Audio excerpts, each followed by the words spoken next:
Good evening. Good evening. Hope everyone's having a good week so far. Doing all right? If you're standing, you can go ahead and open your Bibles to Colossians chapter 2. We'll read a few verses here and then you can be seated. Colossians chapter number 2. And we'll read the first 6 or 7 verses here.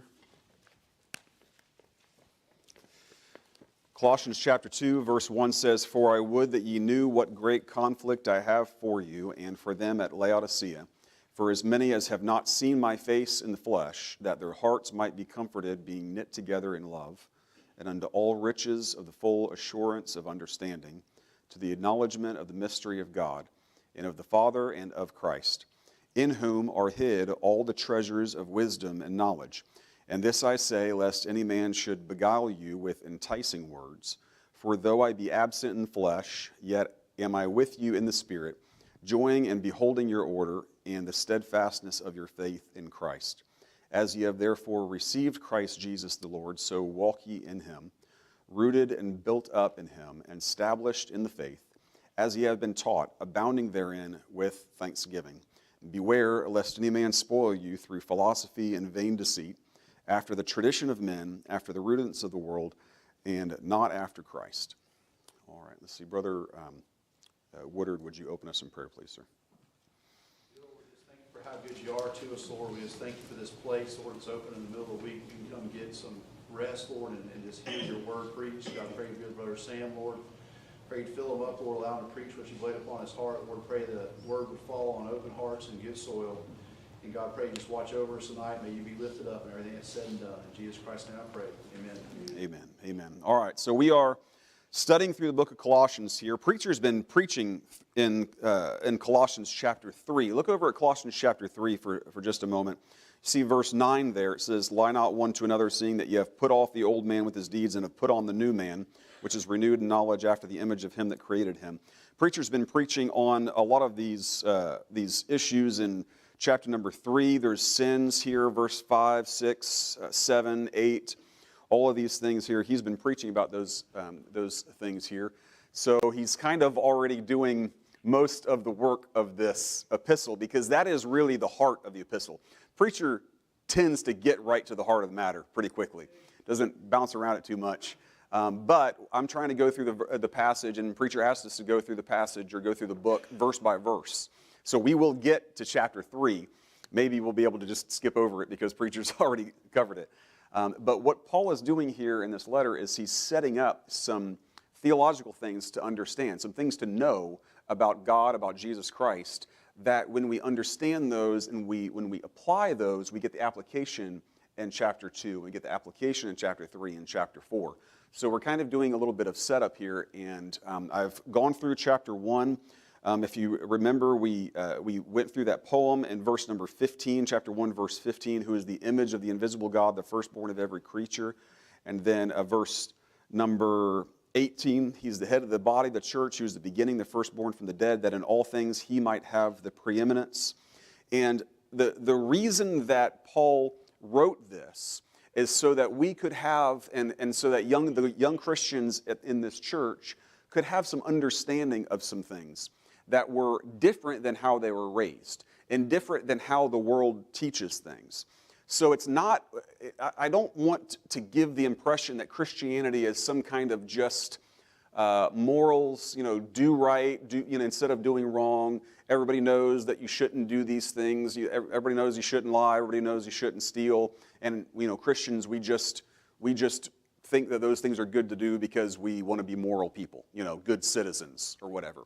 There's a lot underlying our faith and underlying the truth that's in Jesus Christ, that when we grasp those things, when we get those things mentally, first, when we understand them, and then we can apply those things to our life. When we apply them, then it makes a huge change in our life. It makes a huge change in our walk. And so that's what Paul is doing here. So keep those things that we've already studied in mind. Keep those things about Jesus Christ having the preeminence and the preeminent place in mind as we continue to go through the book. It's very, very important that we have those things in mind in order to go through those. So we left off last time at verse number 28 and 29. It says, "Whom we preach," of course, talking about Jesus Christ, "whom we preach, warning every man and teaching every man in all wisdom, that we may present every man perfect in Christ Jesus. Whereunto I also labor, striving according to his working, which worketh in me mightily. So Paul talks about the labor and the striving that goes on in the ministry, and we'll talk about that a little bit here tonight. And before we're done, if the Lord will allow me to, I'm going to hit on a subject that I think is extremely important to hit on, and it's probably going to bother you. And it hopefully doesn't, but it may bother you. And it's something that Paul deals with later in the book, and then he talks about here in the beginning of the book. And so just kind of be ready. I'm gonna hit on something here that I think that everybody, especially in today's day and age, needs to take a long, hard look at. But we're gonna get there. And the first thing that we see here in verse number 1, it says, "For I would that ye knew what great conflict I have for you." So he's referring back to the previous passage when he's saying, I did all this work, I did all this labor, I've done all this striving. You can underline all the action words in verse 28 and 29 in chapter 1. All of that has to do with the ministry. All of that has to do with serving someone else. When we talk about the ministry, and you hear preach about the ministry a lot, he's not just saying someone who is full-time in the ministry, like you think about, a preacher, a pastor, or something like that. He's talking about all of us. We are all supposed to be ministers of the gospel. We're all supposed to be ministers of this book. Do you consider yourself a servant of God? Do you? I mean, do you consider yourself God's servant? The word minister just means servant, right? So if you are a servant, then you're a minister. And if you're wondering what it's like to serve God, to serve Jesus Christ, you can look at verse 28 and 29 and see it. It's work. It's labor. And so he says in verse number 1, chapter 2, verse 1, I say these things, and I'm telling you what the ministry and what this labor and what we are laboring for you, because I want you to know, I would that you knew what great conflict I have for you. Now, this conflict here that he's talking about is a struggle. It's a fight. It's a conflict is where these two people are fighting with each other. But he's struggling against something for their sakes and on their behalf. And we can learn some things from how Paul is struggling if we are helping to minister to other folks as well. So I ask you a question. Are you ministering to anybody? Is there anybody in your life that you are trying to disciple and trying to help grow like Paul was discipling these young Christians and helping them grow? Now, if you're a brand new Christian and just got saved, the answer is probably no. But if you've been saved for 10 years, for 20 years, for 30 years, then there ought to be people that you have some type of an influence over, that look up to you and that look at you. Now, I will talk specifically to maybe some young adults here. There are kids in this church. There are young people that are looking at you. And I would strongly encourage you as young adults to be a good example and to try to minister to the people that are directly younger than you. So if you're in your 30s, maybe, I realized not too long, I'll be very, very clear where this is coming from. I realized not too long ago that my influence on 16-year-old guys has waned recently. Seems like it's gone away a little bit. Seems like no matter what I try to say, no matter how I try to say something that is like, gonna connect with them or whatever, that they still look at me like I am a very old man. I don't feel like an old man. I don't think that I'm that old quite yet. But according to Brother Donovan, who said the other day, I'm officially in the fall of my life. Is that right? The fall, right? 40 to 60 is the fall of your life. So I'm feeling a little bit of distance now between me and teenagers. What we really need in this church is for some 25-year-old men to be good examples to the 15-year-old guys that are in here. That's what we really need. We really need some 25-year-old women to be good examples to Sophie, to the 16 and 17-year-old girls in here. What we really need, if you're a 16-year-old in here, is we need some 16 and 17-year-olds that are really good ministers to kids that are 6, kids that are 8. Because when you're 6 and you're 8 years old, you don't look up to people like me. You look at me and you're like, when's he going to die? Any minute now, you know? But you look, who do you look up to when you're 6 and 8 years old? 16-year-olds. Those are the people that you want to follow. So I would ask you to look at the people who are immediately younger than you in the faith and ask yourself, what kind of an example am I being to them? How am I ministering to them? You can encourage them. You can talk to them. You can even teach them little bits here and there. I'm not talking about starting a Bible study in your house. Please don't do that. We don't need any of that stuff here. And I'm not talking about me stepping down. I feel very confident to be able to teach the Bible and to preach to teenagers. I'm talking about just talking to folks, just encouraging folks, just exhorting folks, and exhorting one another. There are people who are immediately younger than you who do look up to you because you are in a stage of life that they see themselves coming up to very quickly. So high school students don't look at 40-year-olds and 50-year-olds. They look at college students because they see that on the horizon. So you can encourage them. If you're a college student in here, you ought to be encouraging young people to come to church and encouraging young people to read their Bible. Little things like, hey, what have you been reading lately? You know, what have you been learning about lately? Have you been reading? Man, you really ought to do that. And encourage them. We need some people who are in their 60s and 70s to be encouraging to people that are in their 40s and 50s. That's what we really need here. And I would ask you, who are you ministering to in this church? Brother Pilkington, when he preached here for the Jubilee, preached a message about encouraging one another and exhorting one another. Look over at Colossians chapter 4. And I'll say, it's in chapter 3. I wasn't going to say this, but look at this in chapter 3. It says in verse 16, let the word of Christ dwell in you richly in all wisdom. I'm in Colossians 3:16. Teaching and admonishing one another in psalms and hymns and spiritual songs, singing with grace in your hearts to the Lord. So when you're singing even, you can be helping one another. But Brother Pilkington said, you know, it's not about the crowd. It's not trying to minister to a crowd of people. It's about ministering to one another. And here Paul says, I'm not here in the flesh with you. He was in prison, most likely in Ephesus when he wrote this, and he's not able to be there in the flesh and to encourage and exhort one person at a time. So he's saying you need to be doing this with each other. So how are you doing this in the church? Look back over at chapter 2. Now he says there's going to be conflict when you do this. Maybe the reason that you stopped doing this is because when you started, you experienced some conflict. Maybe you were talking to somebody younger and you said, hey, what are you reading about lately? You know, you coming to the meeting this weekend? And they shot back at you. They were in a bad mood and they said, what business is of yours if I'm coming to the meeting or not? You know? So you experience a little bit of conflict and you say, I'm never doing that again. Right? And that's kind of a silly illustration, but maybe you've dealt with some type of conflict when you started to serve the Lord and you said, well, maybe that's a sign from God that I should not be doing this. Absolutely not. The ministry involves conflict. You are going to face conflict. Conflict in the work, in chapter 1, verse 28 and 29. To help others, you're going to be working. It's going to be a struggle. If you're a Sunday school teacher, it's not always fun and games. It is a struggle. You have to sit there with your Bible open. If you're in the little kids class, you got a curriculum, you got to study that. Studying is not easy.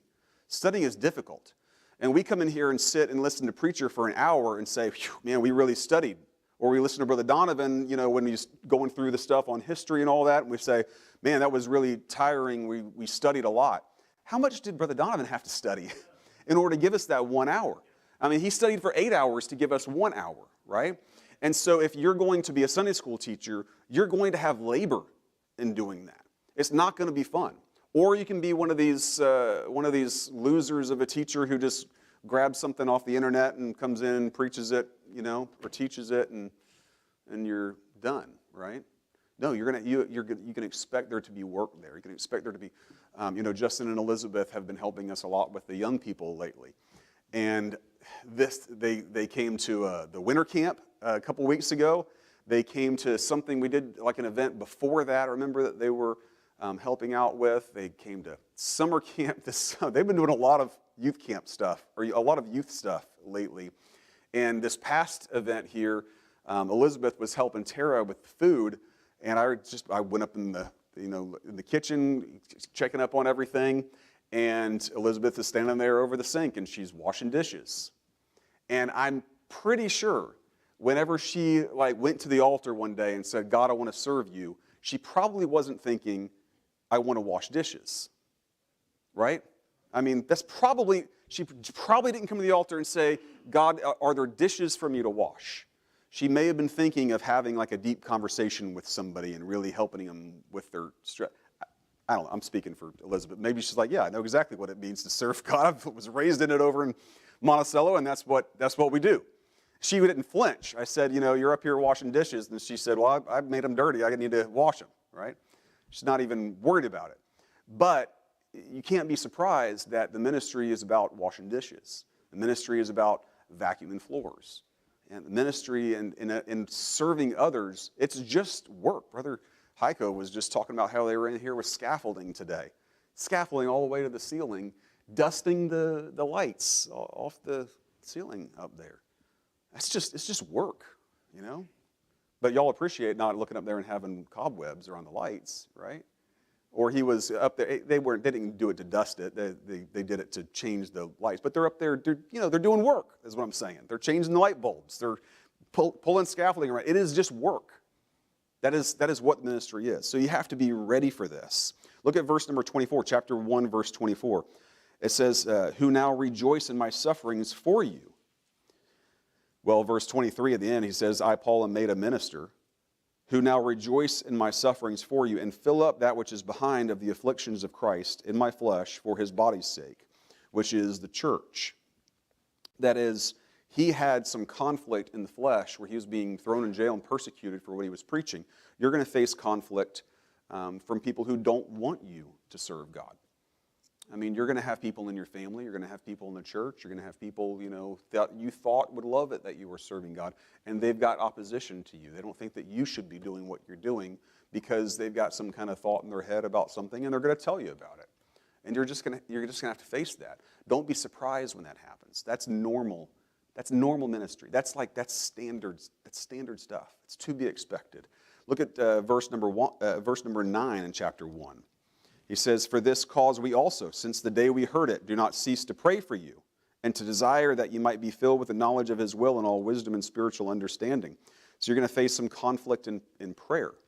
So when he's struggling and saying he's got conflict, he's struggling in prayer for these folks.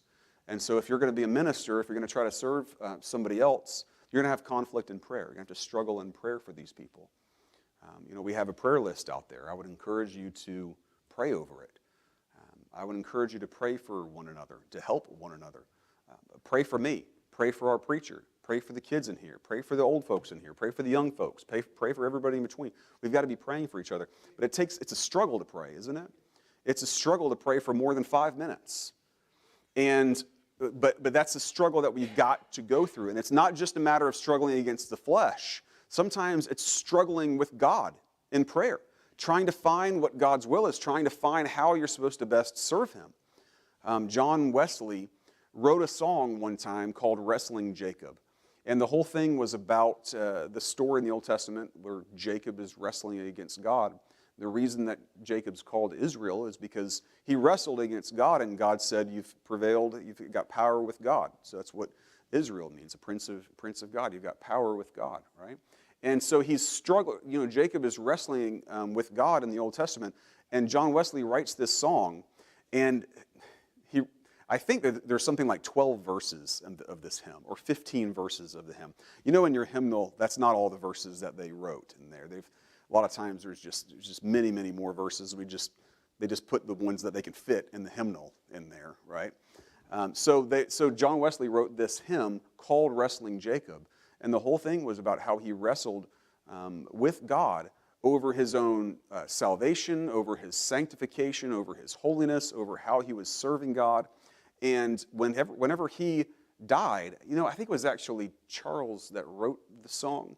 And then whenever John died, or one or the other, they're brothers, one of them passed away, they had the other one read that at their funeral. Because they said, "This is my life."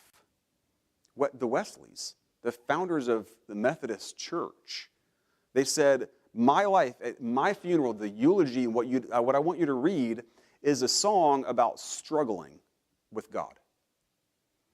And that's something that you ought to have. If you're not struggling with God in prayer, then you may not be growing. You may not be praying like you ought if there's no struggle there. So there's going to be a conflict. That's verse number 1. He says, I have a conflict for you and for them at Laodicea, as for many as have not seen my face in the flesh. Look over at Galatians chapter 1. Galatians chapter 1. Galatians and Colossians are kind of sister books here. They go together really well. Galatians chapter 1, verse 22, he mentions this. He says, afterwards I came to the regions in Syria and Cilicia, and verse 22, was unknown by face unto the churches of Judea, which were in Christ. So there were a lot of churches that he had never seen, that had never seen Paul in person, never met him in person. They only knew him by the letters that he wrote. Turn back over to Colossians chapter 2, if you would. Laodicea was one of these churches. Now, we know that we're in the Laodicean church age. The word Laodicea, or the church at Laodicea, is mentioned 4 or 5 times in the book of Colossians. So we know that the struggles that Laodicea was having doctrinally and practically are some real similar ones to the struggles that they were having in Colossae. So there's some things that we need to especially pay attention to here. But Paul is seeing this ministry that he has spread beyond his own physical ability to go to the churches and to preach in the churches and all these things. He's got a foundation that he's laid. He's got letters that he's laid. He's given money to these churches. He's given support and missionaries to these churches. He's taking persecution for them so that they can grow. All kinds of different things that he's doing. But he says, I've got a great conflict for you because I haven't seen you in the flesh. You haven't seen me in the flesh here. And so there's a struggle there. There's times when we can't have our own hands on things. I think of parents whose kids or it's time for the kids to move out of the house. And the feeling of having your kids go out into the world without you, and you don't have that control, you don't have that immediate oversight anymore. And what can you do there? And all you can do is lay the foundation like Paul did. He gives us a good example of what we can do whenever we don't have some type of hands-on help with somebody. You can still support them. You can still pray for them. You can still preach to them. You can still talk to them. You can still do all these things even though you don't have some type of direct control or influence over their life.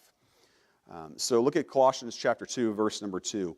His conflict has to do with all these things we just talked about, and he's doing these things for verse number 2, that their hearts might be comforted, being knit together in love, and unto all riches of the full assurance of understanding. So Paul wants all believers and all these believers to have a full understanding, a full assurance of Jesus Christ living in them, and everything that we heard about and read about in chapter number 1. So he's got this full assurance that he's having here, and part of this conflict is a battle for your understanding. It's a battle for your ideas. It's a battle for what the Bible calls here in chapter 2 philosophies and ideologies that the world gives you. And in your mind, you're going to struggle between what God tells you and what the Bible tells you and what the world tells you. So it's very important for us to be able to kind of nail these things down here, because he's going to go into them pretty heavily. He says in verse number 2, it says, all riches of the full assurance of understanding, to the acknowledgement of the mystery of God and of the Father and of Christ, in whom, in Christ, are hid all the treasures of wisdom and knowledge. So he's got riches that he says that you have in Jesus Christ. Now, what kind of riches do we have in Jesus Christ? What is it that we have? It's kind of hard to pin down what are the riches that you have in Jesus Christ, right? But think about it this way for just a second. If I were to offer you all the riches in the world right now, and all you had to do was give up Jesus Christ in order to have all those riches, would you take them? And hopefully the answer is no, right? Would you take all the riches of the world and leave Jesus Christ? You say, no. Well, why is that? What is it that you're giving up when you give up Jesus Christ that is worth more than all the riches in all the world? You see, there are spiritual riches that we have in Jesus Christ. And those things are the things that God wants you to have a full understanding of and a full assurance of. Because if you grasp those riches that He's given you in Jesus Christ, that will affect your life and that will affect your walk. So, and it's important to nail down what these riches are, because in verse number 4, it says that there's going to be people who try to steal them from you. And in verse number 8, you see the spoiling there. That's like an army that's being spoiled by their enemies, right? So there are people who are going to try to steal these riches from you. And they're going to do it, verse number 4, with enticing words. With enticing words. They're not going to do it by trading you Jesus Christ for riches in the world, like we illustrated there. It's not going to be that way. They're going to do it through enticing words. So this is something that I want to talk about here. But before we get into how they're going to try to steal them from you, let's talk about a little bit about what they are. Look over at Luke chapter 12. What are some of these riches here? Luke chapter 12. And I'll go through these really quickly. Luke chapter 12, there's a rich man. In verse 16, it says, the ground of a certain rich man brought forth plentifully. He thought within himself, saying, what shall I do, because I have no room where to bestow my goods and my fruits? And he said, this will I do. I will pull down my barns, build up greater. There will I bestow all my fruits and my goods. I will say to my soul, soul, thou hast much goods laid up for many years. Take thine ease, eat, drink, and be merry. But God said unto him, thou fool, this night thy soul shall be required of thee. Then whose shall those things be which thou hast provided? So is he that layeth up treasure for himself and is not rich towards God. And so some of the riches that we're talking about that we have in Jesus Christ are eternal riches. These are things that are not they're not here for this earth. They are for eternity. They're lasting forever and ever. These are rewards that you're getting in heaven. Look over at James chapter 2.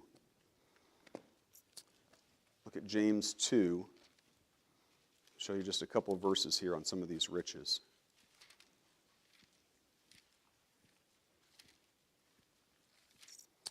In James chapter number 2, there's some just a contrast between the poor folks in the tribulation, the rich folks in the tribulation. And in verse number 5, it says, hearken, my beloved brethren, hath not God chosen the poor of this world rich in faith, and heirs of the kingdom, which he hath promised to them that love him?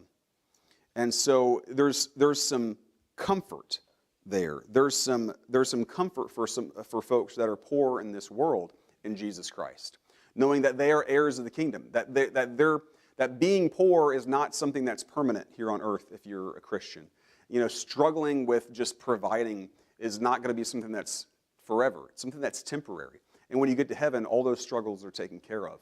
Now that is a pretty serious amount of riches that you have. That's actually valuable riches.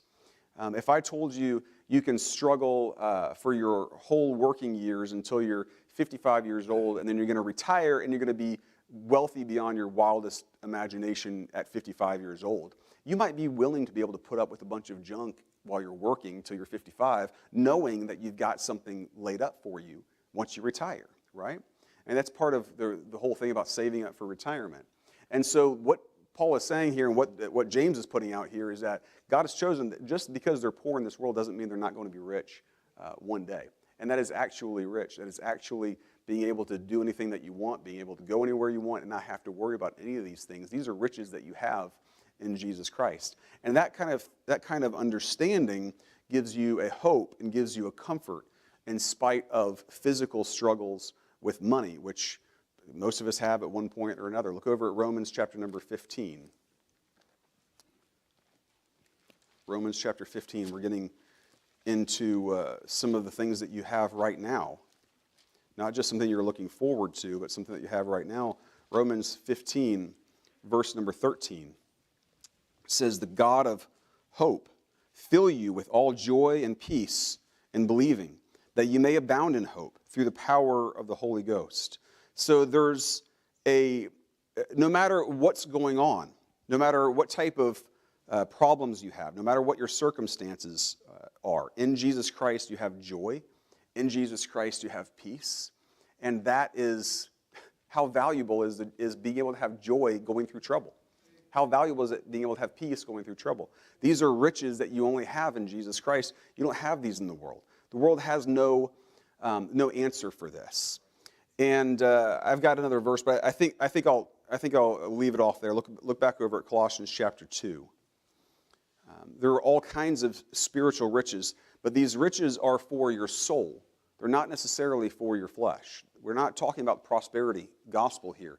We're talking about a soul that is rich. You can have assurance of salvation. You can have a hope for a future. You can have faith that God is doing something and God is going to be able to get you through it, and that all things work together for good. You've got peace. You've got comfort. When your soul is rich in these things, it translates into the practice. Look at verse number 6, chapter 2, verse 6. As ye have therefore received Christ Jesus the Lord, so walk ye in him. So you've got something, when you receive Jesus Christ, you've got these riches, and you have to, but when you understand them, then you can walk in those things. You can actually live your life understanding what these promises are, and live your life by these promises and by these riches. You know what that means? What that means is that you don't have to leave the place where you are because you're trying to get an extra dollar on your paycheck. You don't have to say, I'm going to give up, everything that I've got here and go out here and just search for money. Now, the world would say it's absolutely crazy if you're offered a raise and all you have to do is move to a new city, then move to a new city, they say. That's a philosophy of the world. That's an idea of the world. As a Christian, understanding that your riches are not of this world, but that they're of another world, that will make a big difference in your life. It makes a big difference in how you make decisions and and how you work. Brother Woodard was just talking about how the fact that alcohol is the main preventable cause of death in this country.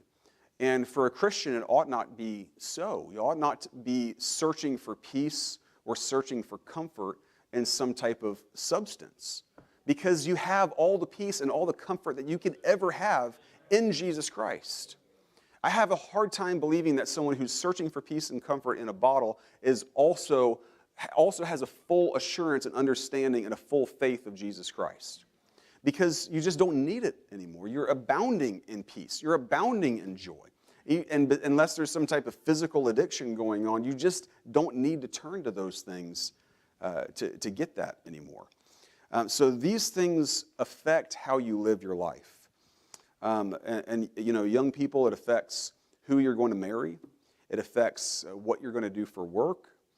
Older folks, it affects how you work, how you spend time at work, how you raise your kids, how you spend your time, how you spend your money.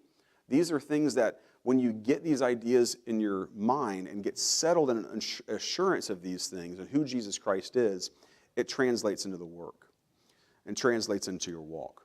Look at verse number 3, in whom are hid all the treasures of wisdom and knowledge. So if you are having trouble with these things, if you're having trouble with the faith of Jesus Christ and with the assurance of faith in Jesus Christ, you've got to get in your Bible a little bit more. You've got to look at Jesus Christ a little bit more.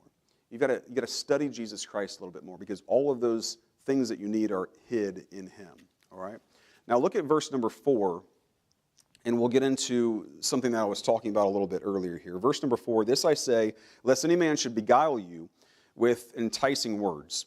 So when the devil wants to steal what it is that you have in Jesus Christ, the way he's going to do this, or one of the ways he's going to do this, is with enticing words. Now, what do you think of when you think of the devil using enticing words to lead someone astray? I don't know about you, but I think typically of false preachers, right? You may think of, we talk about Joel Osteen over here. He's a big target. He's an easy target. And he's a good target. He's got enticing words. Joel Osteen doesn't stand up and talk like our preacher talks. I mean, he talks with enticing words.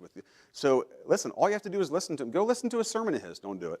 Go listen to a sermon of his, and you know what you're going to hear? You may say, this actually sounds pretty good. It's actually pretty good. Maybe not.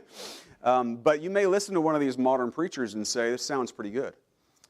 But there is something else in our world today that I think will affect you a lot more than these false preachers will. Because you hear our preacher and you have kind of a taste for good preaching. So when you hear bad preaching, it rings wrong. It's hard to really enjoy or hard to really be as deceived or as beguiled by it, because it's like, you've got a good palate for the right type of preaching if you sit here for very long. But one thing that you may struggle with is music. It's music. I told you I was going to hit on something here that a lot of you may not like. But we read a verse in chapter 3 about music.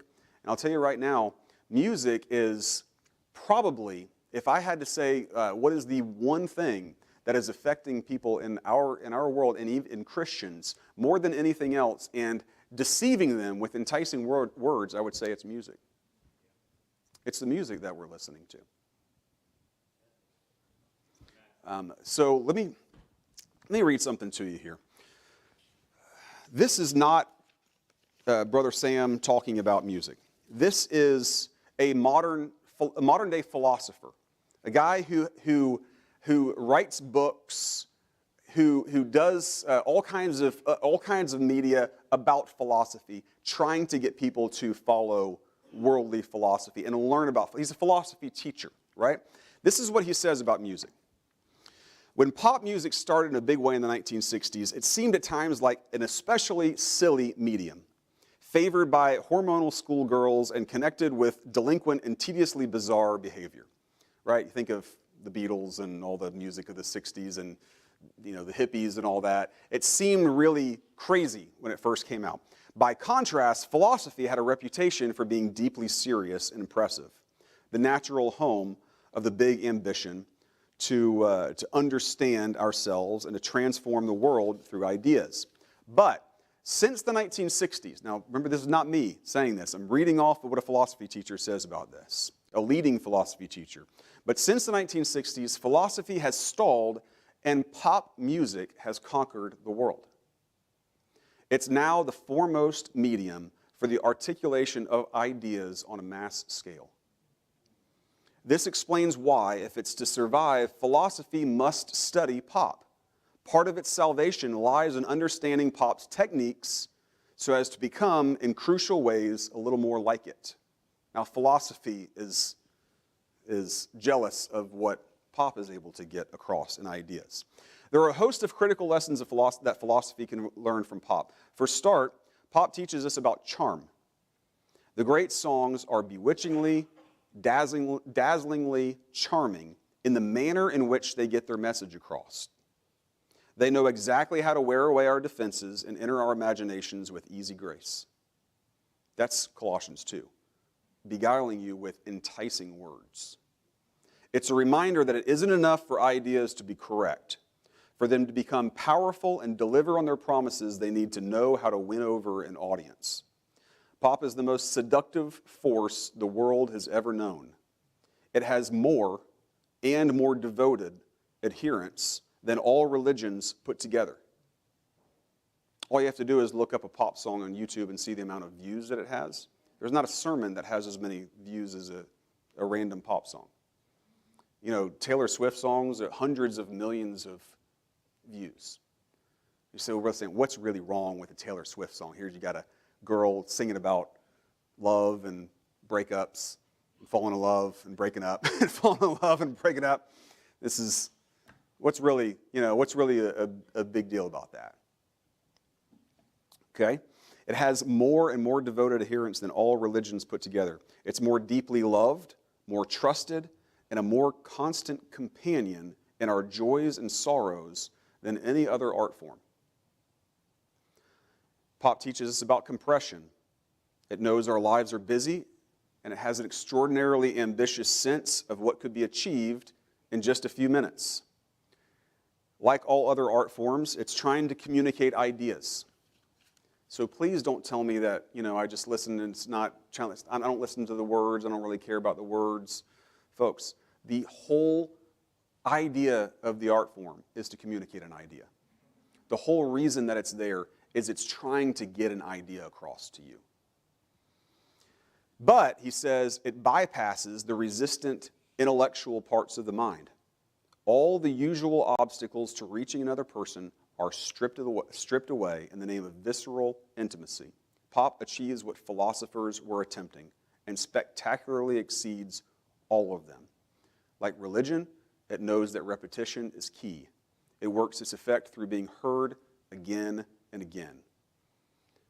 Brother Donovan mentioned the other day, I went into a Walmart and I heard a song that I hadn't heard since the 1960s, and instantly all those words came back to me. How is that possible? The reason it's possible is because he didn't just listen to that song when he was lost or whatever one time. He listened to it again and again and again and again. And those words in the song got embedded in his brain. So they know that they can get inside of your skull and affect what you think about the world as a result of just a few minutes. Repeat that, repeat that, repeat that, repeat that. And you say, well, Brother Sam, just listen to some music on the way to work. You're listening to music on the way to work every single day. Every single day. It says it would prefer to grab 3 minutes from you every day rather than 3 hours every 2 months. That's what it wants. Like religious incantation, it's interested in working upon our souls cumulatively. It's intelligent in not being afraid of simplicity. It's too wise to be held back by pedantry. It knows that our emotional needs are in essence obvious. What emotional needs is it answering? To be encouraged. It's Bible. It's God's job. You say, well, I'm on the way to work. What am I trying to be encouraged? You see?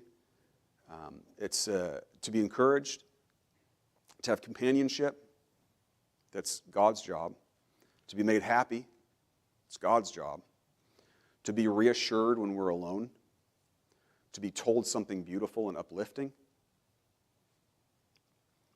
It accepts the core of our minds may be astonishingly basic in their structure. It possesses what churches and politicians would like but are so rarely able to secure.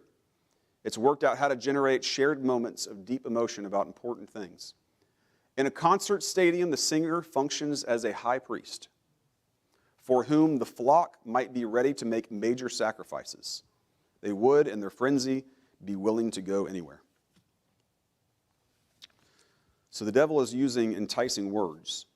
And I would argue that, or I would ask you to consider whether he's using those enticing words on you, and whether you are letting him use those words on you. You've got to consider what you're listening to. Folks, you've got to consider what you're listening to. You've got to consider what you're looking at on social media. Just a little bit. All it wants is just a few minutes every single day to get those ideas in your head. You've got to consider what you're listening to. Men, you've got to consider what podcasts you're listening to. These guys out there, they're philosophers. They're trying to put their ideas in your head. And they want to just talk to you for a few minutes every day in order to do it. You say, well, what are we talking about here? What philosophies are we talking about? I just have a few minutes. Let me give you just a couple of these things. First of all, philosophy of work. And I think we'll probably talk about these things as we go through Colossians, so I won't dig through them here. But philosophy of work. American philosophers will argue over socialism versus capitalism, right? Capitalism has the profit motive, and socialism has a social motive. Why do you work, in other words? What Americans these days want, or what capitalism says, is that you work for profit. You work for money. You have a profit incentive, and that's why you go to work. Go to work to make $1. That is not a Christian philosophy of work. Did you know that? Am I just boring you to tears, or are you hearing what I'm saying? That's not a Christian philosophy of work. Going to work because you're ambitious to make money is not a Christian philosophy of work. Amen. The Christian philosophy of work is that you work as hard as you can to be pleasing to Jesus Christ. You do your job as if Jesus Christ is your direct report. And you work to please him as your boss. And that's it. there's a book called The Protestant Work Ethic in Early America. And what it says is that one of the main contributions that Christianity made in early America was not that America believes everything the Bible says, but that the Protestants had that idea of work. They had the idea that they were working in order to please God. And so as a result of it, the country was built on these people who were working hard to please the Lord, not to make money. And I would argue that we are in a situation today where we have got capitalism run rampant. See, you don't even like what I'm saying, do you? You say, well, are you a socialist? No, not a socialist. Let me start by criticizing socialism. Socialism says you go to work for the good of your brother. You know, we're going to take half your money anyway in taxes, right? So go to work and work really hard, and we're going to take that money and we're going to give it to somebody who's in need. So that's why you should work. Does that actually work in real life? No. All it does is it ratchets everyone's incentive way down until no one wants to work anymore, because I'm not working to give this lazy bum my money, right? Yep. I'm not a socialist. Please don't think I'm a liberal socialist. But I'm not a capitalist either. I do own a business. So it sounds a little weird for someone who owns a business to say I'm not a capitalist. I have capital, right? What I'm saying is I don't believe in the motive of capitalism. The motive of capitalism, I don't go to work every day to try to make as much money as I possibly can. Because if I did, you know what I would do? I would cheat. Because I can make more money cheating, and no one would ever catch me. Right? Amen. So if you can make more money by cheating and no one will ever catch you, you've got to, you know what you have? You have America. That's what you have. That's why you have these people who have billions and billions of dollars. They don't care about anybody else. They give less than 1% of what they have away to charity. And they have billions and billions of dollars because they just want more. The reason they got it in the first place is because they had a very strong incentive to get more. So don't expect them to give it away now that they have $100 billion. Don't think that you don't have worldly philosophies embedded in your brain. Because you do. You really do. And you got it there partially by music. And some of you adults got it there by the news that you watch. Media is a huge way of getting a philosophical idea across. You know what news media does? They tell a story. That's all they're based on, right? The leading story for the night is such and such. They're going to tell you a story. What does every story have? A moral. Every single story has a moral of the story. Every single news report has a moral of the story that they're trying to get across. If you watch a conservative show, they're trying to get across conservative morals. If you watch a liberal show, they're trying to get across liberal standards and liberal morals. But they're trying to tell you a story. It's one of the reasons preacher is like, man, you need to back down on the news. Because you may say, oh, Brother Sam, I don't listen to music. That's not my problem. Well, maybe you're listening to some bad stories. And that's why every time there's an election season that comes around, the news changes a little bit, doesn't it? All of a sudden, what's important changes because they're trying to get you to do something.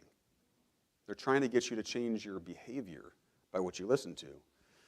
And young people, lest you think it's just an old person issue, social media for young people tells the same stories. You know what they tell young people in social media? They tell you that you're missing out on something. You should be changing what you're doing because this person is living this way. This person is going on these vacations. This person is with these really fabulous, wonderful people. And if you'll just do what I do, then you can live the life that I have as well. It's the story that they tell you. You say, well, social media doesn't do that, Brother Sam. Come on. Really? Everyone that has a lot of followers on social media, do you know what they call them? Influencers. I mean, when someone tells you who they are, listen, right? They're trying to influence us. The news is trying to influence us. The musicians are trying to influence us. The social media influencers are trying to change who you are and what you do. They're trying to change how you live your life. I think I'll wrap some of this up. There's Gosh, how can I wrap this up? I feel like I'm like right in the middle of it. So here's how we'll wrap it up. In verse number 8, it says, "Beware lest any man spoil you through philosophy." And philosophy, when we go through this, I'm not going to talk about like, I'm not some type of philosopher guru. I haven't studied lots and lots of philosophy, lots and lots of like Epicureanism and all the, Stoicism and all those types of things. I don't think those are the things that you're necessarily worried about or that are hitting you or that you're concerned about. Those are some of the things that Paul was concerned about because this is Greece. These are Greeks. This is where the seat of philosophy. But what we deal with today is stories about love that are wrong, stories about materialism that are wrong, stories about who we are as people that are wrong, stories about how you should be living your life that are wrong. These are modern day philosophies that affect all of us. And they seep into our brain by these things that we allow in there. They don't come in there blatantly. They come in there by good words, by fair speeches, by enticing words. And so I would encourage you, I'm not telling you to be Amish and throw your TV away and move to the country and never turn on any news report ever. I'm telling you to beware. Be aware. Don't let your guard down about these things. When you start to find yourself agreeing more and more with the people on your screen and agreeing less and less with the book and the pulpit, then you've got some serious issues. And the devil is trying to steal your stuff. He's trying to steal the riches that you have in Jesus Christ. We'll talk about these a little bit more, Lord willing, at a different time. But that'll be kind of like the intro to it. But it's 8 o'clock, so let's go ahead and close in prayer here. And